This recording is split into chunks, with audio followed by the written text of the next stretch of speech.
오늘의 주요 뉴스입니다. 북한 김정은 위원장의 복심으로 알려진 김영철 부위원장이 폼페이오 미 국무장관을 만나기 위해 내일 워싱턴으로 출발합니다. 최선희 외무성 부상도 스웨덴을 방문할 예정이어서 북미 접촉이 미국과 스웨덴에서 동시에 이루어질 수 있다는 전망이 나오고 있습니다. 손혜원 민주당 의원이 전남 목포에 건물 9채를 투기성으로 매입했다는 의혹에 명백한 허위라며 반발했습니다. 목포 현지에서는 손 의원의 투기 여부를 놓고 반응이 엇갈립니다. 서영교 민주당 의원은 의원실에 국회 파견 판사를 불러다 지인의 재판을 청탁한 정황이 드러났습니다. 논란이 커지자 민주당은 사실관계부터 파악하겠다며 조사에 착수했습니다. 정부에서도 여고생이 코치에게 수차례 성폭행을 당했다는 주장이 나왔습니다. 무려 10년도 더 된 사건인데 피해자는 이번 체육계의 미투를 보며 용기를 냈다고 밝혔습니다. MBN 단독 보도합니다. 천연 연모제로 알려진 henna 가루로 염색을 한 뒤 착색과 발진과 같은 부작용에 시달리는 일이 속출하고 있습니다. 정부는 시중에 henna 연모제를 검사하는 한편 전문호에 henna 염색을 하는 henna 방들도 점검하기로 했습니다.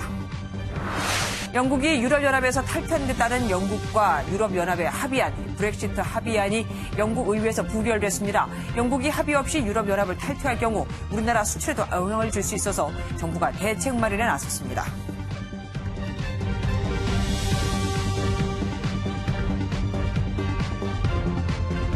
북한 김정은 위원장의 복심으로 알려진 김영철 부위원장이 내일 워싱턴으로 향합니다.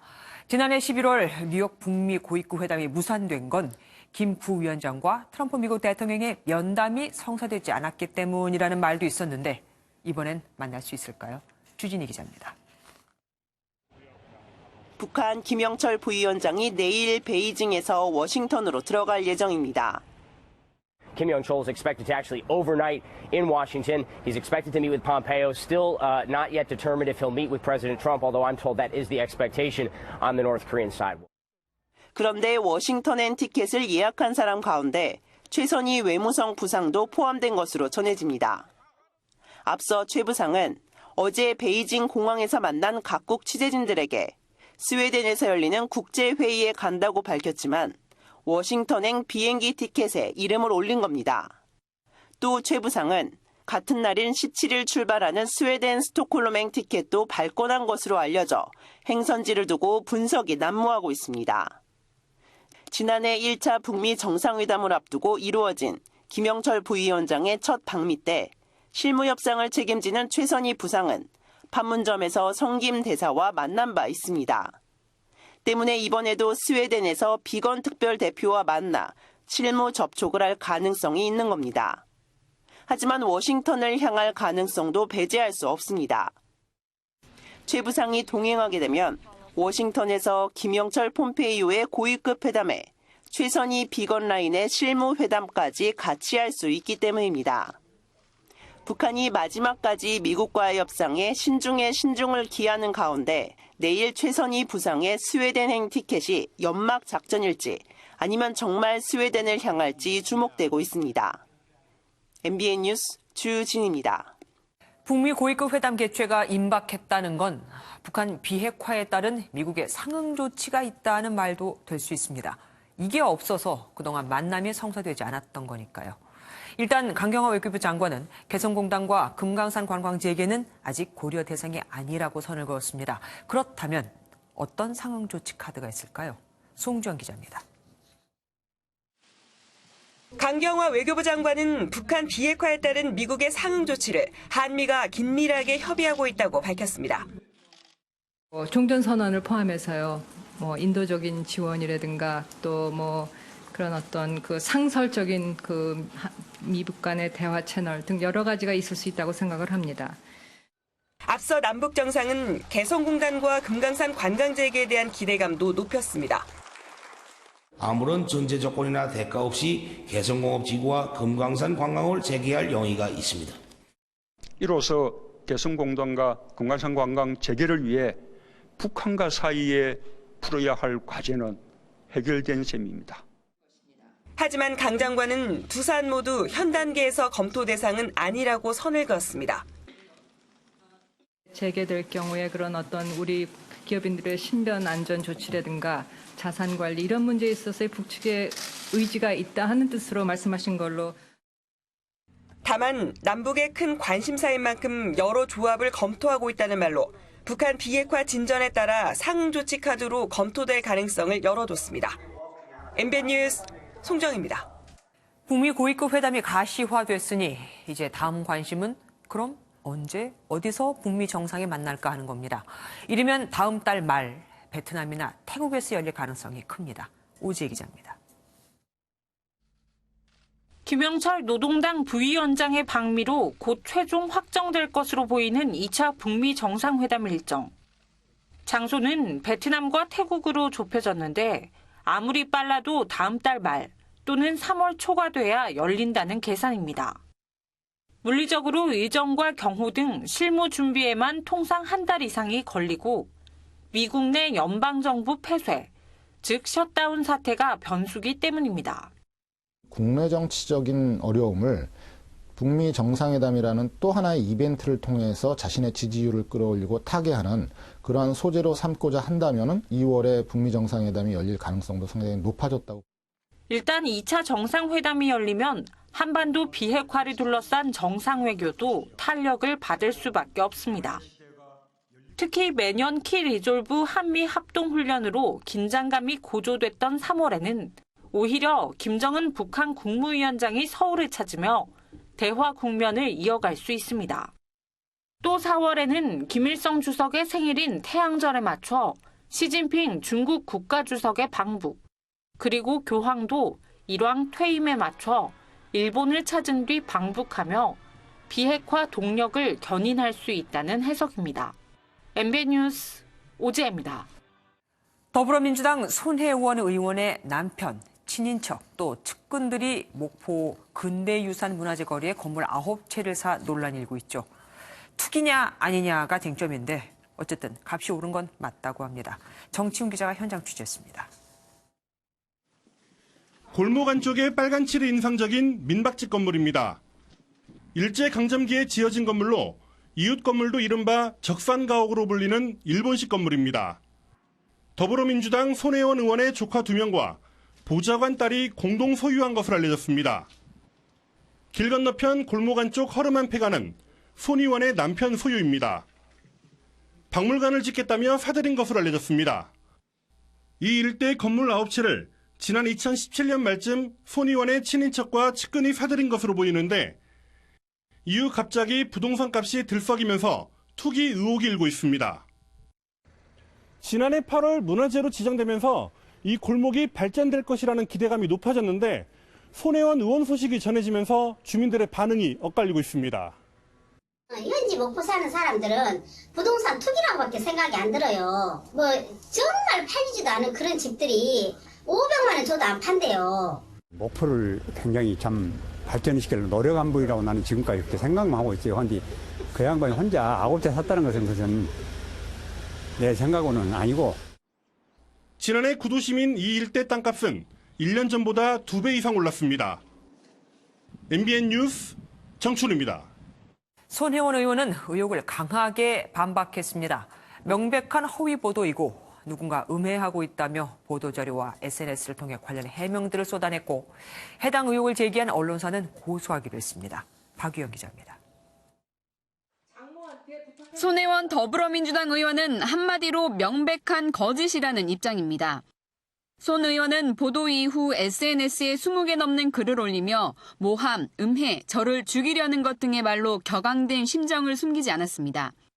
별도로 낸 입장문에서는 목포에 역사적 가치가 있는 빈 집들을 사들여 목포 구도심을 살리려고 했을 뿐이라고 주장했습니다. 해당 보도를 한 언론사를 고소하겠다며 법적 대응도 예고했습니다. 손 의원에게서 1억 원을 증여받아 목포에 집을 매입한 조카 역시 투기 의혹을 부인했습니다. 3개 다 합쳐서 지금 1억 5천 정도예요. 서울에 집 한 채 값도 아니에요. 전혀 없고요. 부모도 그걸 전혀 몰랐을 거라고 알고 있고. 민주당도 즉각 조사에 착수했습니다. 빨리 할 겁니다. 그렇게 시간이 많이 걸리지 않을 거 아니에요. 지도부에서 거기에 대해서 어떤 조치가 필요한 건지를 결정하기로 했으니까. 야당은 손 의원을 국회 윤리위에 제소하는 것은 물론 소속 상임위인 국회 문화체육관광위에서도 사퇴시켜야 한다고 주장했습니다. MBN 뉴스 박영입니다. 손혜원 의원의 지인들이 사들인 건물은 다 근대 역사문화 공간이라는 곳에 있었죠. 지금 이곳은 케이블카 완공을 문 앞에 두는 등 관광지로 뜰 기대감이 큰데 경쟁률이 4대 1에 가까웠다고 합니다. 선정 기준은 뭐였고 그 과정은 어땠을까요? 조희로 기자가 알아봤습니다. 전남 목포와 함께 근대 역사 문화 공간으로 지정된 두 곳은 전북 군산과 경북 영주입니다. 군산은 일제강점기 전후의 항만 역사를 볼 수 있는 곳. 영주는 철도 역사, 정미소 등에서 근대 생활상을 확인할 수 있다는 점이 높은 평가를 받았습니다. 특정한 장소를 콕 집는 것이 아닌 거리를 통째로 문화재로 등록하는 근대 역사 문화 공간 지정 사업은 지난해 문화재청의 역점 사업이었습니다. 공모에는 목포를 비롯해 부산과 제주 등 모두 11개 지자체가 참여했는데 결국 목포와 군산, 영주가 낙점을 받았습니다. 논란이 되는 부분은 지정 과정에서의 공정성. 문화재청은 외부로부터 어떤 영향도 받지 않았다는 입장입니다. 문화재가 판단만 하는 거지 소유자가 누구인지 이런 것들은 논의의 대상입니다. 문화재청장이 현역 국회의원을 만난 건 업무 협조 차원이라는 겁니다. 지난해 선정된 세 곳은 시범 사업으로 추가 지정도 계획된 상황. 해당 사업에 대한 문제가 불거진 만큼 더 철저한 객관적 선정 과정과 세밀한 사업 추진 보관이 필요해 보입니다. MBN 뉴스 조희로입니다. 어제 양승태 대법원이 상고법원 도입을 위해 국회의원들의 재판 민원을 들어줬다는 뉴스 전해드렸는데 이 중 서영교 민주당 의원은 아니라고 강하게 반박을 했었죠. 그런데 서 의원이 국회 파기하는 판사를 자기 의원수로 직접 부른 게 밝혀졌습니다. 서 의원은 이게 드러난 뒤 전화기를 끄고 잠적한 상태. 서 의원의 재판 청탁은 사실로 확인이 되면 처벌할 수 있을까요? 송기준 기자가 알아봤습니다. 2015년 5월 서영교 더불어민주당 의원은 국회 파견 중인 김모 판사를 자신의 의원실로 불렀습니다.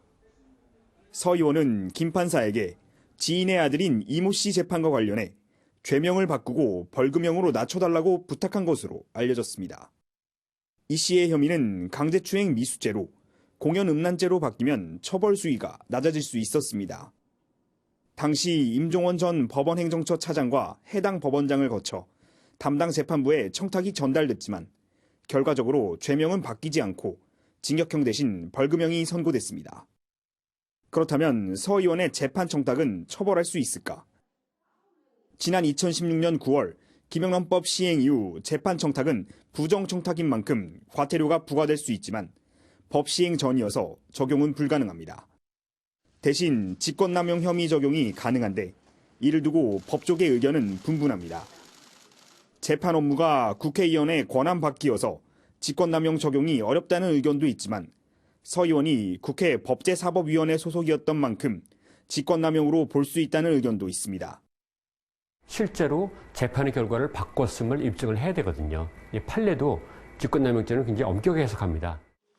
따라서 재판 청탁이 사실로 드러나도 실제 처벌이 가능할진 따져봐야 한다는 게 법조계 시각입니다. MBN 뉴스 송기준입니다. 사법농단과 재판 거래를 강하게 비판하며 사법개혁을 주장해온 민주당에 이번 서영교 의원의 재판 청탁 의혹은 부담일 수밖에 없습니다. 야당은 헌법 유린 행위라며 강도 높게 비판했습니다. 김문영 기자입니다. 더불어민주당은 윤호중 사무총장을 중심으로 한 진상조사에 착수했습니다. 언론 보도를 보고 알았는데 사무처에서 좀 상황을 좀 파악해 보라고 아까 지시를 했습니다. 서영교 의원의 재판 청탁 의혹에 대해 소명 절차 등을 거쳐 최대한 신속하게 사실관계를 파악하겠다는 겁니다. 원내 수석 부대표 등 당직 배제는 의혹을 인정하는 모양새가 될 수 있어 일단 유지하기로 했지만 조사 결과에 따라 당 윤리심판원 회부 등의 조치가 취해질 수 있습니다. 서영교 의원은 억울한 사연을 전달한 수준이라며 벌금을 깎아달라는 등 재판에 부당하게 개입한 적이 없고 죄명조차 바뀌지 않았다고 해명했습니다. 하지만 자유한국당은 삼권 분립을 어기고 사적인 부정 청탁을 한 것으로 법적, 도덕적 비난 가능성이 매우 크다고 비판했고 민주당은 서영교 의원을 국회 윤리위원회에 제소하고 출당 조치를 해야 합니다. 바른미래당도 헌법 유린이라며 날을 세웠습니다. 엄격한 헌법 유린이 아닐 수 없습니다. 대한민국 사법부가 국민을 위한 사법부였는지 권력자들의 뒤치다거리를 위한 사법부였는지. 민주평화당과 정의당 역시 검찰이 철저한 진상조사에 나서라고 요구하면서 논란은 쉽사리 사그라들지 않을 것으로 보입니다. MBN 뉴스 김문영입니다. 학창시절 코치에게 성폭행을 당했다는 스포츠계 미투가 또 터져 나왔습니다. 스포츠계 곳곳이 성범죄로 얼룩져 있었던 건 아니냐 하는 우려가 하나둘씩 확인이 되고 있는 건데 이번엔 정구입니다. 지금도 당시를 생각하면 악몽에 시달린다는 피해 여성을 MBN이 어렵게 만났습니다. 민경영 기자가 단독 보도합니다. 10수년 전 고등학교 정구부 선수였던 A씨의 악몽은 코치 B씨가 새로 부임하며 시작됐습니다. 술을 드시고 오는데 숙소에서 자는 선수를 불러내서 쓰레기 소각장 등등에 거기에 저를 눕혀놓고 그렇게 성폭행을 하셨고. 성폭행은 2년 가까이 이어졌지만 이를 털어놓을 곳은 없었습니다. 이 얘기를 폭로를 하게 되면은 부모님이 겪을 고통과 이 운동의 세계에서는 나는 떠나야 되는구나 라는 그런 의식 때문에. 지금까지도 당시에 트라우마에 시달리고 있는 A씨는 최근 연이어 나온 스포츠계 미투를 보고 용기를 내 가해자 B씨에게 전화를 걸었습니다. 사과와 함께 돌아온 건 합의 종용이었습니다. 손석 진감목회 나왔을 때 마음 아프더라고요. 내가 죽을 죄를 졌고 합의를 좀 했으면 좋겠는데 내가 있는 돈 없을 테니까 합의 좀 봐주고 내 평생. 사실을 확인하기 위해 B씨와의 통화를 시도했지만 B씨는 MBN의 취재를 거부했습니다. 미안하다고 말씀을 하셨던 걸로 알고 있는데. 끊겠습니다. B씨는 최근까지도 일선 학교에서 근무한 것으로 확인됐습니다. MBN 뉴스 민경영입니다. 하지만 이렇게 고민 끝에 힘들게 성폭력 사실을 공개해도 처벌할 수 없는 경우가 있습니다. 공소시효 10년이 지난 건 어쩔 수 없는 겁니다. 그러니 가해자는 그대로 후배들을 가르치겠죠. 이런 일을 겪으면 오랜 시간 뒤에 밝히는 경우가 있는데 이를 위해 성폭행 공소시효를 없애야 한다는 주장이 힘을 얻고 있습니다. 우정환 기자입니다. A씨가 고등학교 정구부에서 당한 성폭행 피해를 털어놓을 용기를 내기까지 10년이 넘는 세월이 걸렸습니다. 성폭행 자체가 내가 언제 용기를 얻어서 언제 다른 사람한테 폭로를 할지 내 마음이 정해져 있는 건 아니잖아요. 부끄러워서 말 못하는 상황이 더 많잖아요. 하지만 가해자를 고소하더라도 처벌될 가능성은 작습니다. 10년으로 정한 공소시효 때문입니다. 지난해 연극단원을 상습 추행한 혐의로 징역형을 선고받은 이윤택 씨도 20명이 넘는 피해자 가운데 피해가 인정된 건 6명뿐입니다. 공소시효가 지난 피해자 19명 중 일부는 항고했지만 모두 기각됐습니다. 피해당한 사실은 명백히 있고 그리고 그 피해를 준 가해자가 명백히 있는 상황에서 단지 시간이 많이 지났다는 사유로 그 사람을 적절하게 처벌하지 못한다. 피해자들의 상당수는 좀 받아들이기 어렵죠. 지난달 국회에서 13세 미만 아동이 성범죄 피해를 입은 경우 공소시효를 폐지하는 법안이 통과됐지만 피해자가 13세 이상일 경우 여전히 시효가 남아 있습니다. A씨가 손해배상을 받기도 쉽지 않습니다. 피해 사실 및 가해자를 알게 된 날로부터 3년 또는 피해 시점으로부터 10년 이내에 배상을 청구해야 하는 소멸시효 때문입니다. 성폭력 사건은 피해자가 피해 사실을 인지하고 하기까지 굉장히 많은 시간이 필요하기 때문에 저희가 소멸시효 폐지를 계속 주장을 하고 있습니다. 지난 2012년 성폭력 범죄에 한해 손해배상 청구 시효를 20년까지 늘리는 법안이 발의됐고 지난해 겨우 상임위를 통과했습니다. 오랜 고민 끝에 용기를 낸 성범죄 피해자들을 구제할 수 있는 법적 장치가 필요하다는 지적이 나옵니다. MBN 뉴스 우종환입니다.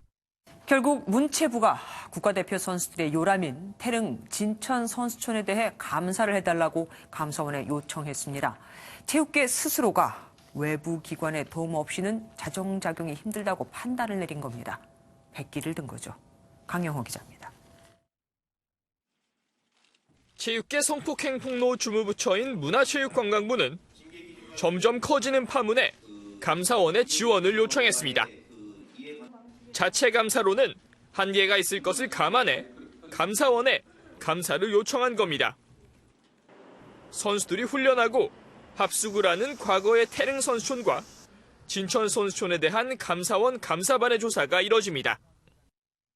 선수촌에 한정된 건 아니고요. 국가대표 선수촌의 시설과 선수 지도자 등 그 선수촌 운영 실태를 포함해서 국가대표 전반적인 그 관리 운영에 대해서 지금 감사.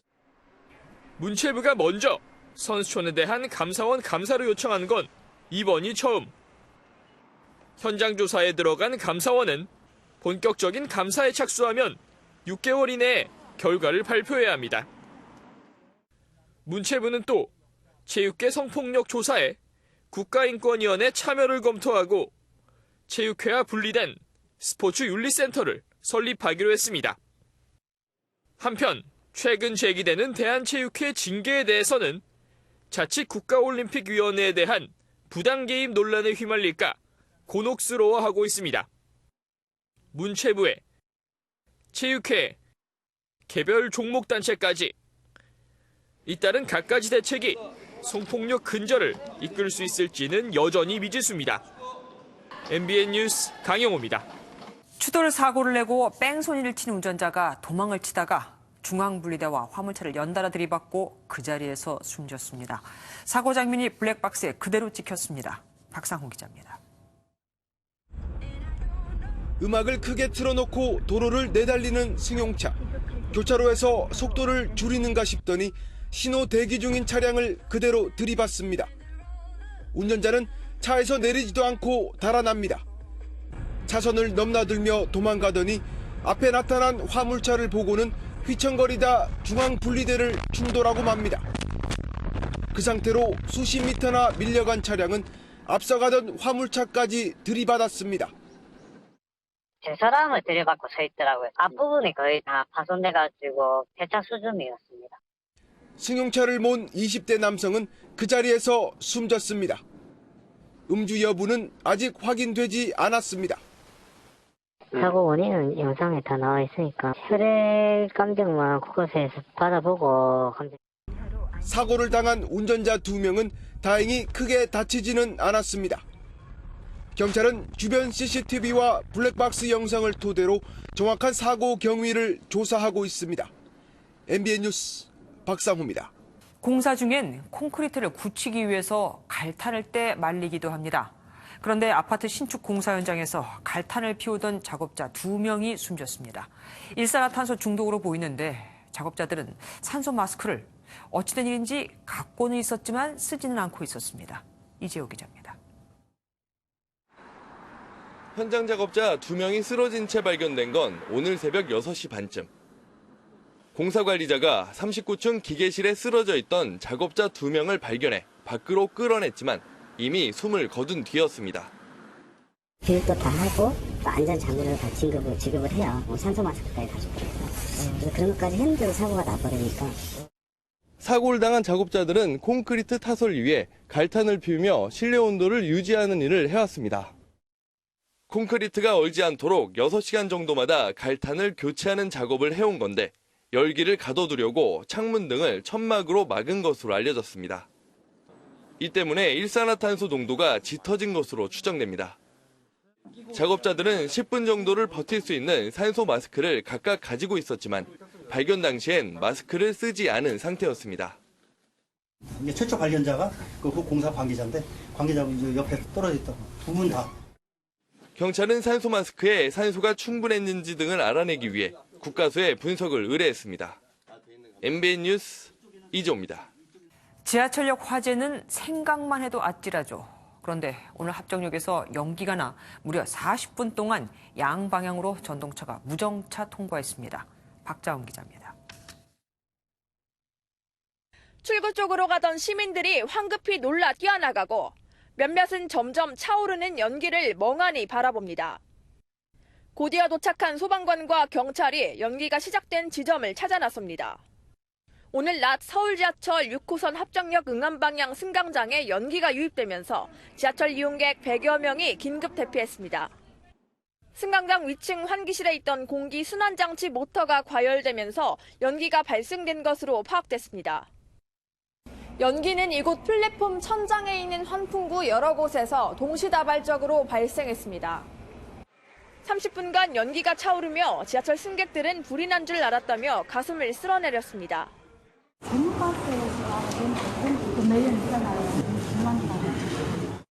자칫 큰 불로 이어질 수도 있는 아찔한 상황이었지만 지하철 대피 방송은 이번에도 한 발 늦었습니다. 다 대피한 다음부터 저기 6호선 아예 운행을 안 한다 이렇게까지. 그래서 처음에 왜 안 해주시지? 라고 이렇게 혼자 생각하고 있어요. 40여 분 동안 열차가 합정역에 서지 않고 지나가면서 지하철 이용객들은 큰 불편을 겪었습니다. 다행히 인명피해는 없었지만 지하철 역사 관리가 미흡했다는 지적은 피할 수 없게 됐습니다. MBN 뉴스 박재환입니다. 해나 연모제로 머리 염색을 했다가 피부가 시커멓게 변해 고통을 받는 피해자가 속출하고 있습니다. 하지만 진단서가 있다고 해도 피해 보상을 받는 건 쉽지 않습니다. 이혁준 기자입니다.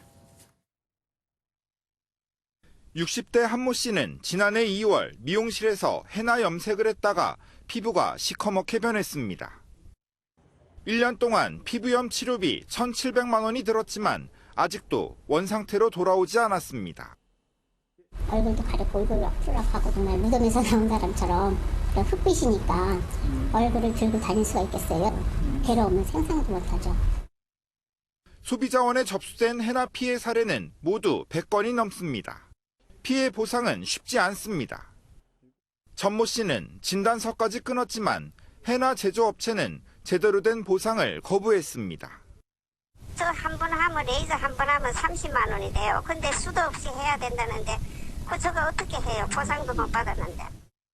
피해가 속출하자 결국 정부가 나섰습니다. 해나 염색방에서 취급하는 제품을 검사하고 무면허 업소와 허위, 과대 광고를 단속한다는 방침입니다.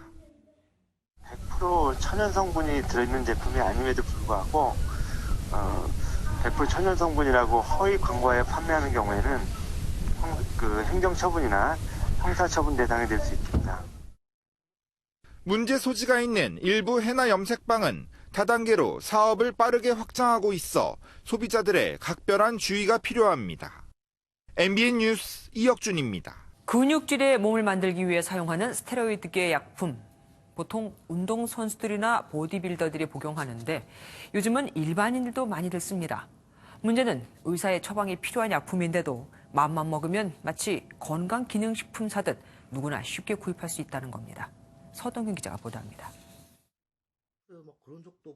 유튜브의 한 개인 방송 영상입니다.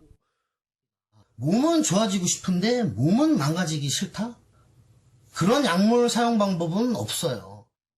근육을 키우려 스테로이드계 제품을 써본 보디빌더 출신이 직접 경험을 얘기하며 부작용을 경고하는 내용입니다. 실제로 스테로이드계 제품을 오남용할 경우 심장병과 근육괴사 등을 불러올 수 있어서 의사의 처방이 없으면 미용할 수 없습니다. 하지만 헬스장 등 주변에선 마치 기능식품처럼 복용을 쉽게 권유하고 있습니다. 운동하는 만큼 바로바로 근육이 안 붙더라고요. 고민하던 찰나에 헬스 트레이너가 약품을 써보는 게 어떻겠냐. 실제 인터넷이나 SNS에선 처방전 없이도 약품을 쉽게 구매할 수 있습니다. 판매자의 연락처로 문자 메시지를 보내봤습니다. 메시지를 보낸 지 불과 몇 초 만에 신체 사이즈를 묻더니 이내 몇 가지 제품을 추천합니다. 하지만 제품을 어느 정도 복용해야 하는지, 부작용은 없는지 등에 대한 이렇다 할 설명은 없었습니다. 스테로이드의 무분별한 거래로 식품의약품안전처의 단속 건수도 최근 2년 새 2배 이상 크게 늘었지만 여전히 단속에 손길이 미치지 못하는 경우가 더욱 많습니다. 특히 적발해도 구매자는 처벌하지 못한다는 점도 음성 거래를 부추기는 요인입니다. 단속을 하고 있으나 현실적으로 모두 적발하는 것은 불가능합니다. 판매자만 처벌을 하다 보니 수요가 계속 늘어나고 있는 것이 현실입니다. 규제의 허점을 파고들며 몸을 망치는 스테로이드 음성 거래가 기승을 부리고 있습니다. MBN 뉴스 서동균입니다. 요즘 카페나 마트 같은 곳에서는 일회용품을 사용하지 못하게 규제가 심해졌죠. 하지만 장례식장만큼은 딴 나라 얘기입니다. 홍주환 기자가 취재했습니다. 밥과 국, 반찬 등 10여 가지 음식이 모두 일회용 접시에 담겨 있습니다. 쓰레기 봉투는 쓰고 버린 일회용품들로 가득합니다. 얼마 정도 쓰는 것 같습니다. 저희 기본으로 나가는 게 18만 원 정도 하는데 많이들 30까지도 하고 쓰고 보니까. 카페와 대형마트 등 많은 사람이 이용하는 곳에서 일회용품 사용을 줄이는 추세와는 딴판인 겁니다. 규제가 없는 것은 아닙니다. 환경부는 2014년부터 조리 세척시설이 있는 장례식장의 일회용품 사용을 금지하고 있습니다. 하지만 일회용품을 유족이 사거나 상조회사가 제공할 때는 예외여서 사실상 효력이 없습니다. 사실 지금 장례식장 규제 예외를 받고 있는 거는 맞고요. 아무래도 여러 고려할 부분이 좀 더 있으니까.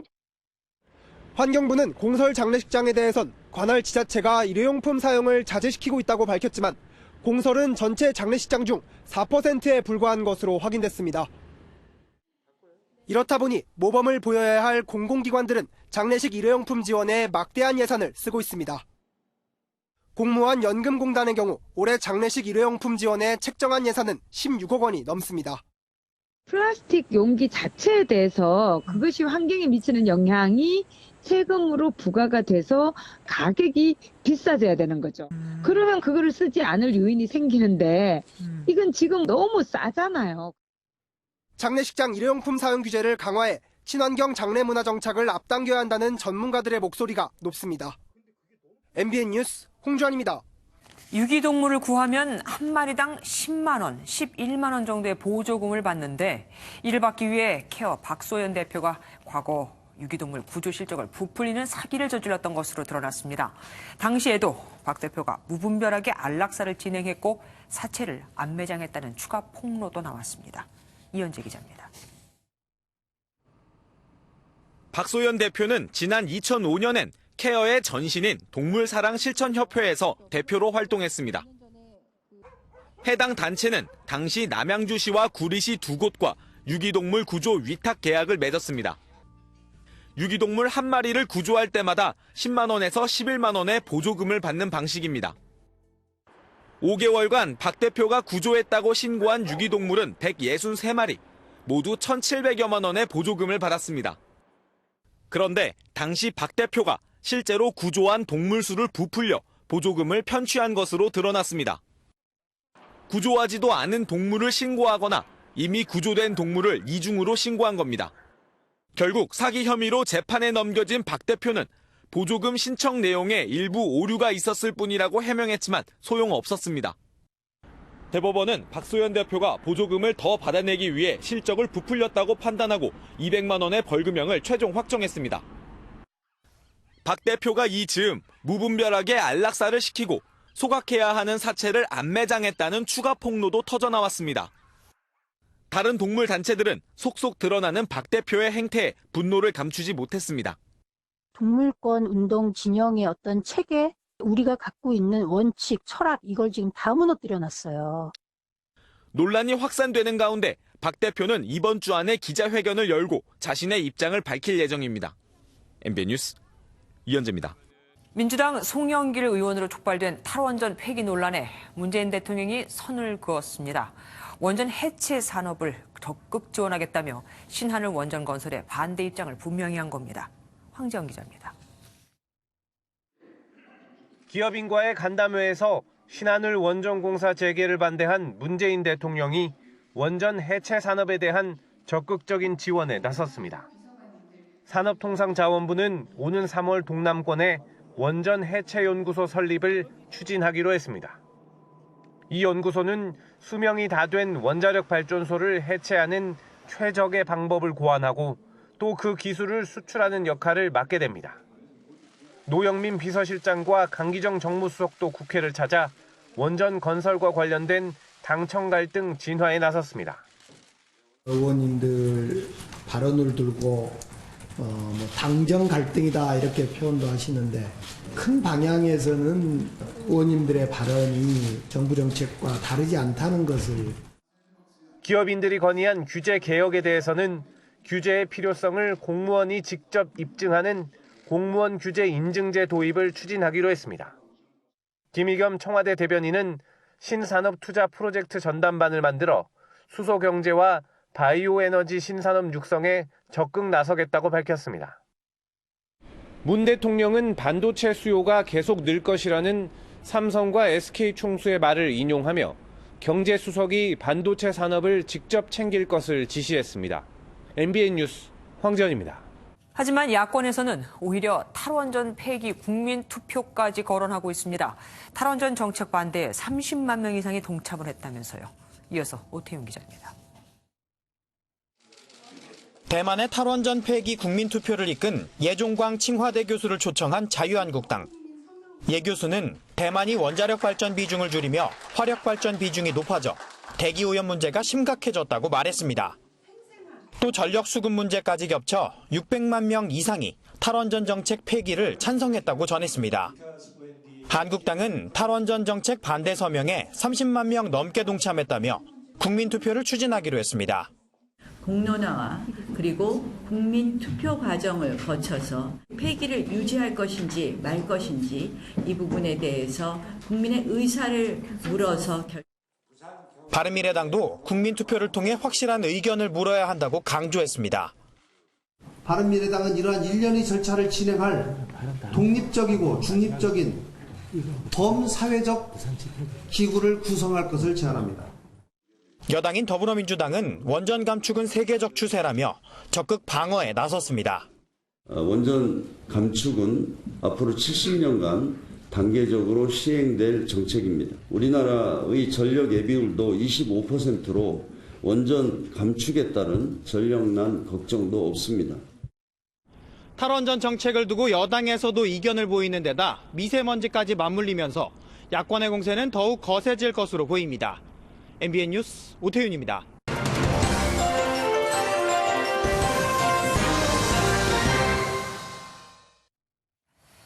지난해 1월 10명의 사상자를 낸 종로 여관 방화 사건. 같은 해 7월 전북의 한 병원 응급실에서 벌어진 이종격투기에서나 나올 법한 의사 폭행 사건. 논란이 좀체 가시지 않는 박종철 예천군 의원의 캐나다 연수 중 가이드 폭행 사건. 다 흔히 말하는 그놈의 술 때문에 벌어진 일입니다. 용서를 빌 때 핑계를 댔던 술, 이 술 때문에가 대한민국을 망치고 있습니다. 통계로도 확인이 됩니다. 대검찰청에 따르면 2016년 우리나라 범죄 가운데 주치자의 범죄율은 25%로 10년 만에 10명 가까이 늘었습니다. 10% 가까이죠. 이 중 강력범죄 주치자 비율은 30%를 넘습니다. 상황이 이렇게 심각한데도 대한민국은 여전히 술 권하는 사회입니다. TV에선 국민 여동생과 스포츠 스타, 아이돌이 모델로 나와서 서로 자기가 마시고 있는 술을 마셔달라고 광고를 하고, 유튜브는 더 가관입니다. 안주를 소개하며 술 마시는 모습을 실시간으로 보여주는 속칭 술 먹방은 더 큰 자극으로 구독자 늘리기에 혈안이 되어 있습니다. 술에 좀 단련된 어른들이야 그렇다 치더라도 어린 학생들은 광고에, 유튜브 방송에 말 그대로 술의 위험에 그대로 빠져 있죠. 다른 나라들은 어떨까요? 미국 뉴욕주에서는 개봉한 술병을 공공장소에서 남의 눈에 띄게 들고 다니는 것도 법으로 금지되어 있습니다. 캐나다는 술에 취한 사람이 공공장소에 나타나면 경찰이 영장 없이 체포할 수 있는 주도 있습니다. 영국은 공공장소에서 술을 취할 정도로 마시면 경찰이 그 술을 압수해 갑니다. 지금 이 시간에도 술이 술술 넘어가는 대한민국. 술을 마시는 건 개인의 자유지만 과유불급. 뭐든지 적당한 게 좋습니다. 하물며 범죄를 저질러 놓고 술 때문이라는 변명은 이젠 통하지 말아야겠죠. 새해 첫 달에 딱 절반이 지난 지금 올해는 술 때문에라는 말도, 술 때문에 벌어지는 사고도 줄어드는 해가 됐으면 좋겠습니다. 뉴스 초점이었습니다. 영국 국민들이 유럽연합에서 탈퇴하자고 국민투표를 한 게 벌써 2년 반 전인데 영국은 아직도 유럽연합 소속이죠. 심지어 이를 위한 브렉시트 합의안도 영국 하원에서 부결됐습니다. 유럽연합에서 탈퇴는 하고 싶은데 그 탈퇴 조건은 싫고 그렇다고 그냥 아무 조건 없이 탈퇴하자니 손해가 또 너무 크고 영국이 대혼란에 빠졌습니다. 신재우 기자입니다. The ayes to the right 202, the noes to the left 432. So the noes have it. 영국 정부와 유럽연합이 체결한 EU 탈퇴 협정, 이른바 브렉시트 합의안이 영국 하원 승인 투표에서 230표 차로 부결됐습니다. 이제 메이 총리는 21일까지 새로운 대안을 의회에 제시해야 합니다. 브렉시트 자체를 재협상하는 방안, EU 단일 시장에 잔류하고 유럽사법재판소 관할에서만 이탈하는 노르웨이 모델을 따르는 방안 등이 거론되고 있습니다. 하지만 이 중 가장 최악의 시나리오는 노딜 브렉시트입니다.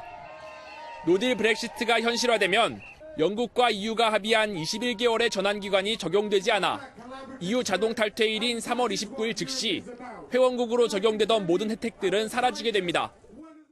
이 경우 영국의 GDP가 최대 8% 감소하고 수만 명이 일자리를 잃는 등 파장이 2008년 글로벌 금융위기 때보다 클 것이란 전망입니다.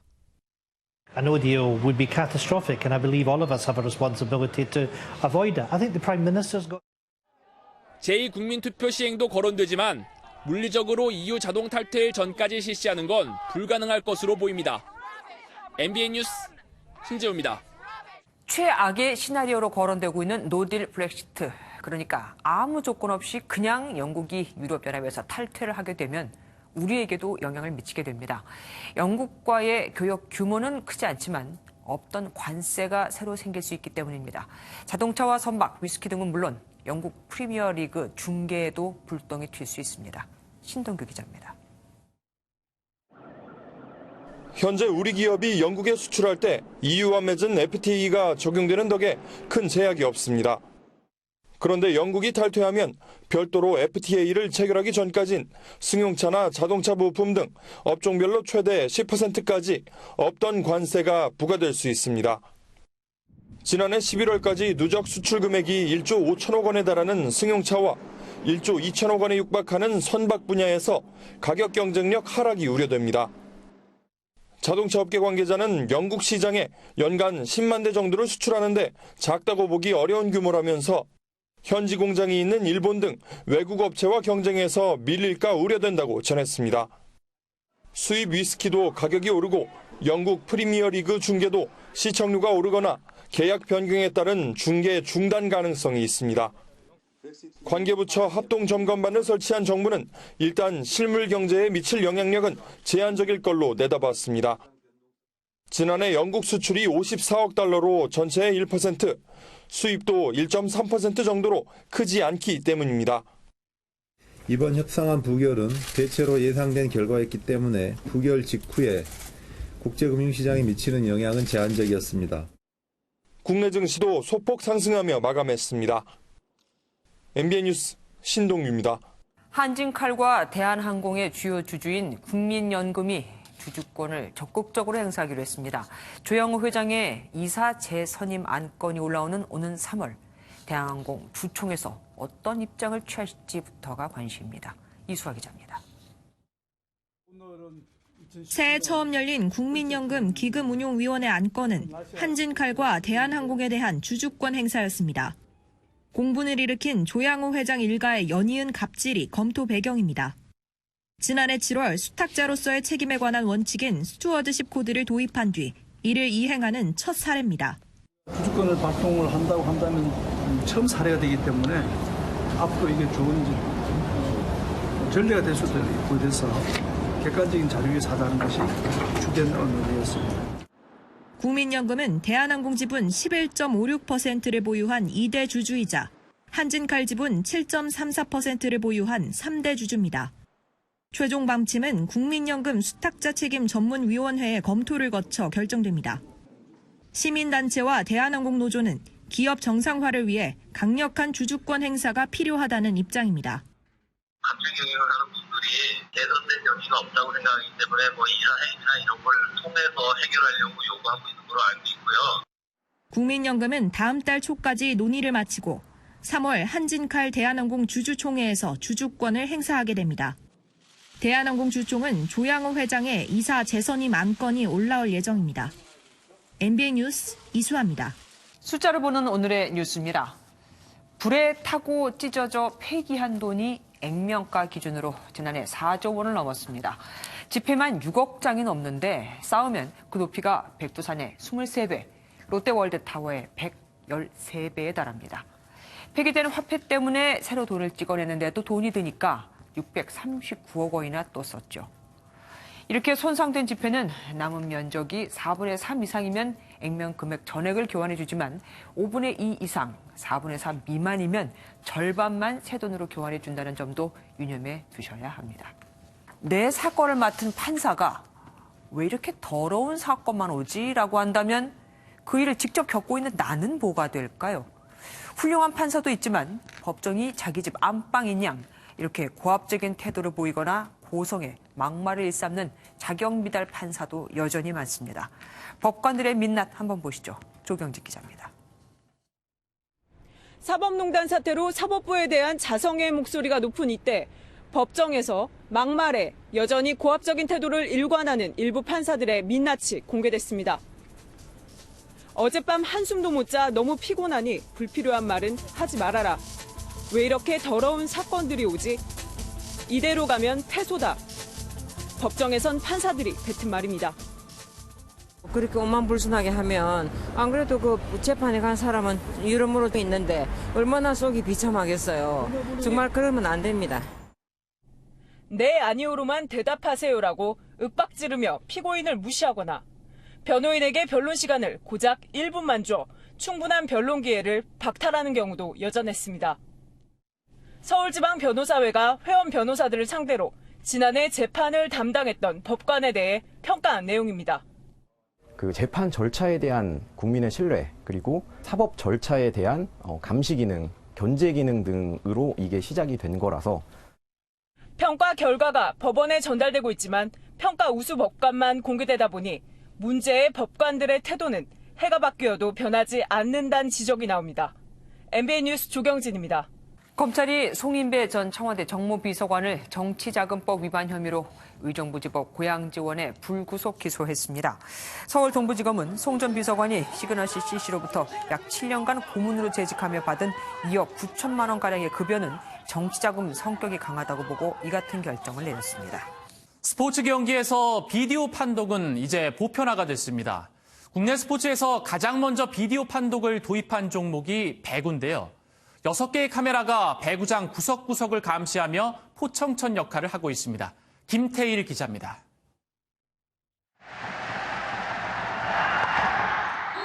강력한 서브와 호쾌한 스파이크 뒤엔 불만이 나오기 마련.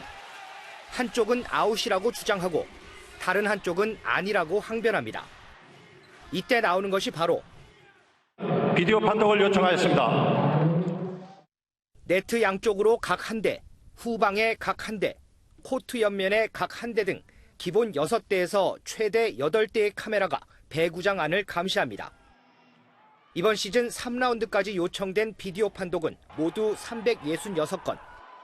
대한항공과 현대건설은 이 비디오 판독으로 절반 이상의 판정을 뒤집어 덕을 가장 많이 본 팀입니다. 반면 삼성화재와 기업은행은 비디오 판독과 가장 인연이 없었습니다. 좀 더 정확한 판정을 위해 도입된 비디오 판독이지만 때론 그 용도를 역이용하기도 합니다. 작전 타임을 다 쓰고 나면 흐름을 경기를 분명히 한번 끊어야 되는 상황이 나오는데 그때 이제 비디오 판독을 써서 이런저런 요구하는 코트 위의 포청천 비디오 판독. 프로배구의 인기를 더하는 감초 역할을 톡톡히 하고 있습니다. MBN 뉴스 김태일입니다. 반짝 한파가 찾아오면서 오늘 하늘은 미세먼지 없이 깨끗해졌습니다. 저녁 무렵부터는 경기 서해안을 시작으로 눈이 날리고 있는데요. 밤에는 그 밖에 서울을 비롯한 중서부 지역으로 확대되겠습니다. 중부와 경북 북서 내륙에는 1cm 안팎의 눈이 쌓이는 곳도 있겠습니다. 오늘 중부지방은 종일 체감온도가 영하권에 머물렀습니다. 내일은 오늘보다 8도에서 9도가량 기온이 오르면서 추위가 누그러지겠습니다. 내일 서울의 아침 최저기온은 영하 2도로 오늘보다 8도가량 높겠고 한낮에도 4도로 평년 이맘때 겨울 날씨가 예상됩니다. 내일까지는 대기질도 보통 수준을 유지하겠습니다. 서해 5도 부근 해상에서 눈구름대가 빠르게 다가오면서 점차 수도권과 중부지방에 영향을 주겠습니다. 내일 중부지방 낮부터 차차 맑은 하늘을 보이겠습니다. 남부지방 낮에는 대부분 5도를 웃돌며 예년 이맘때 기온을 보이겠습니다. 현재 동해안을 중심으로는 건조특보가 이어지는 가운데 강원 영동에서는 내일까지 바람도 무척 강하게 불겠습니다. 모레 아침 일시적으로 기온이 조금 떨어지기는 하지만 당분간 큰 추위는 없겠습니다. 날씨였습니다. 뉴스팔이 선정한 이한장의 사진입니다. 임신 17주 만에 태아가 선천적 기형인 문외증을 알아서 태어나도 열흘 이상 살 수 없다는 걸 알고도 이 아이를 낳기로 결정한 부부가 있습니다. 물론 이 정도면 아이를 낳지 않는다고 해도 뭘 할 사람은 없을 겁니다. 그런데 부부가 아이를 낳기로 결정한 이유가 특별합니다. 아기의 장기를 기증해 다른 아기들을 살리기 위해서라고 하거든요. 그리고 실제로 아기는 심장 판막과 폐를 기증해 다른 생명을 살리고는 짧은 생을 마감했습니다. 부모의 숭고한 결정에 경의를 표합니다. 뉴스팔 여기서 마치겠습니다. 함께해 주신 여러분 고맙습니다.